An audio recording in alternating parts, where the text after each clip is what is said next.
के बिगड़ तो पुत्र रह सकता है, लेकिन माँ के बिगड़ कैसे रह सकता है? तुम दोनों ही यहाँ रहकर मैं अपना शरीर उस व्याघ्र को सौंप आता हूँ, चिंता मत करो, तुम इन बच्चों का पालन पोषण करना, मैं अपने जीवन को समर्पित कर दूंगा। जब ये बात मृग ने कही तो उन्होंने कहा जब तीनों ही साथ करते हैं ना, तीनों का वचन, क्योंकि हम वचन लेके आए स्वामी, इसलिए जो वचन से सिखलाता है वह नरक का कभी होता है। चौथा प्रहर हो गया और प्रहर होते ही ब्रह्म मुहूर्त हुआ और ब्रह्म मुहूर्त होते ही तीनों ही मृगी की बहन और मृग आया और मृग आते ही अपने बाण पर महाराज चढ़ाने लगा और चढ़ाते ही तीनों को देखा, बोले तुमने सत्य वचन कहा। और चौथे ही पैर के अंदर बिल्व पत्र टूटकर भगवान पर बहुत असंख्य बिल्व पत्र गिरे, इससे भगवान प्रसन्न हो गए। अरे क्या पूरे शिवरात्रि का व्रत कर लिया है और व्रत से चारों पैर की पूजा कर ली है और उस शिवलिंग से भगवान अवतरित होकर व्याघ्र देव प्रकट हुए। बोले व्याघ्रेश्वर महादेव की। भगवान प्रकट होकर उसकी बुद्धि को संतुष्टि देते हैं और तूने व्रत उपवास करने से तेरी ने चारों पैर की पूजा स्वीकार कर ली है, अब तू शुद्ध हो गया है। भगवान ने कहा मैं तो अपने बच्चों का पेट पालन पोषण करने के लिए आया था। भगवान ने कहा चिंता मत कर, भूख जीवन की मिल जाएगी। तीनों जो मृग रूप में आए थे भगवान ने उनको मुक्ति प्रदान की। भगवान का दर्शन पाकर ही तीनों मृग भगवान के चरणों में प्रणाम कर तीनों मृग अपनी योनि को छोड़कर भगवान के शिवपुर की ओर निवास कर जाते हैं। बोले भक्तवत्सल भगवान की। इस प्रकार अनायास भूल से मृग के और व्याघ्र के शिवरात्रि व्रत से उनको मुक्ति प्रदान भगवान कर देते हैं और सदा सदा के लिए भगवान अपना दिव्य लिंग ज्योति के रूप में वहां पर स्थापित करते हैं। आज भी व्याघ्रेश्वर महादेव के रूप में वहां पर पूजा होती है। यहीं पर उमा संहिता पूर्ण होती है। उमा संहिता के अंदर एक बार भगवान सनत कुमार कहते हैं, एक बार भगवान कृष्ण का संवाद उपमन्यु ऋषि के साथ में हुआ। भगवान ने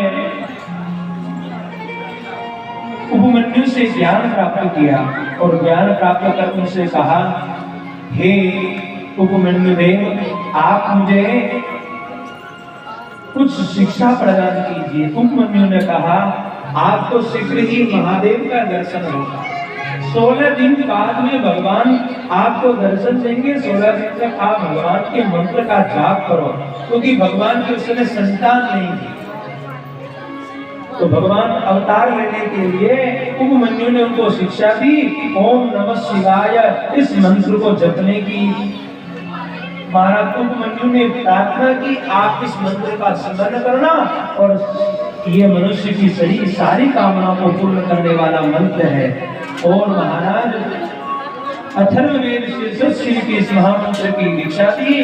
फिर जटाधारी मुंडी सावधान होकर एक हाथ को ऊपर उठाए, पैर के अंगूठे पर सारे शरीर का भार रखे हुए तप करने लगे और 16वें दिन 16 महीने तक भगवान पार्वती से महादेव ने महाराज भगवान की आराधना की और दर्शन से भगवान शिव प्रसन्न होकर आए माता पार्वती के सहित।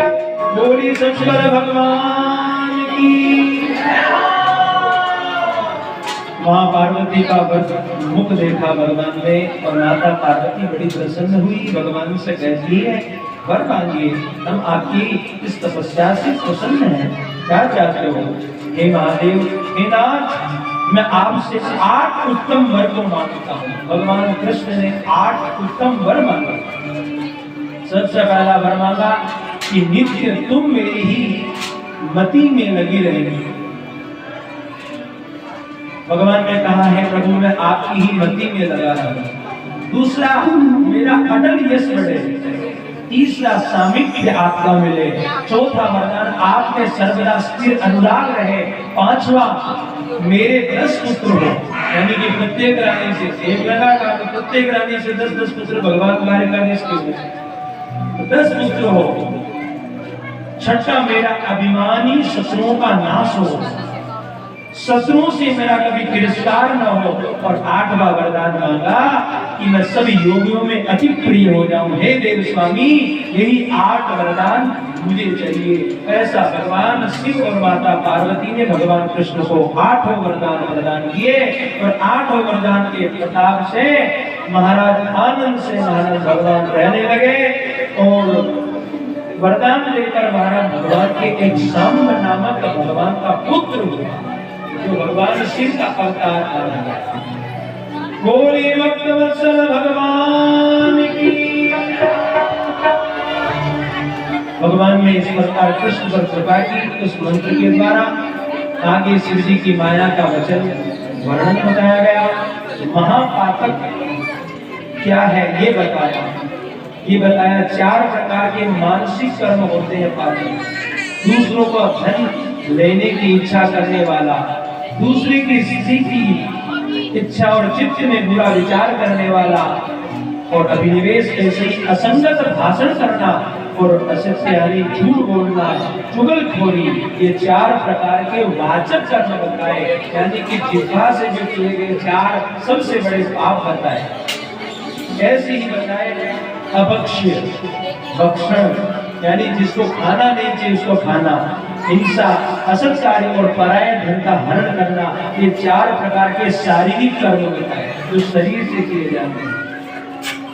मानसिक कर्म बताए, कायिक, वाचिक और मानसिक 12 प्रकार के कर्म बताए, जिनके भेदों में अनंत फल मिलते हैं। जो मनुष्य महादेव की निंदा करता है बड़े पापी और नरक में समुद्र में गिरते। जो मनुष्य शिव गाथा करने के वाले तपस्वियों और गुरुओं और पितरों की निंदा करते हैं वो मूर्ख होते हैं। शिव ज्ञान संबंधी पुस्तक को हरते हैं, यानी भगवान शिव जी की पुस्तक को चोर लेते हैं, वे घोर नरक में प्राप्त होते हैं। जो शिव पूजा से हर्ष नहीं प्राप्त करता वो शिव पार्थिव के पूजन को नमस्कार नहीं करते, वह अभिलाषा और उसके जीवन में अनुकूलता कभी स्थिर नहीं रहती है। उपचार भ्रष्ट हो जावे, पर्वों में स्नान, शंकर जी की पूजा नहीं करते, गुरुओं की पूजा नहीं करते, शिव जी की भक्ति नहीं करते, द्वेष करते, शिव ज्ञान की बिना पूजा कर लेते हैं, पढ़ते हैं, लिखते हैं, अपने मनमानी करते हैं, दान नहीं करते हैं, सुनते हैं, उच्चारण करने वाले लोगों का उनकी ज्ञान बुद्धि से दूर हो जाते हैं, बुरी क्रिया करते हैं। जो शिव जी का ज्ञान कथा से दूर होते हैं और गुरु क्रम से उपदेश हो जाते हैं, ऐसे व्यक्ति शिव की निंदा करने वाले महापापी होते हैं। ब्रह्म हत्या करने वाला, गुरु भक्ति से गमन करने वाला और ब्राह्मण से शास्त्र को छोड़ने वाला।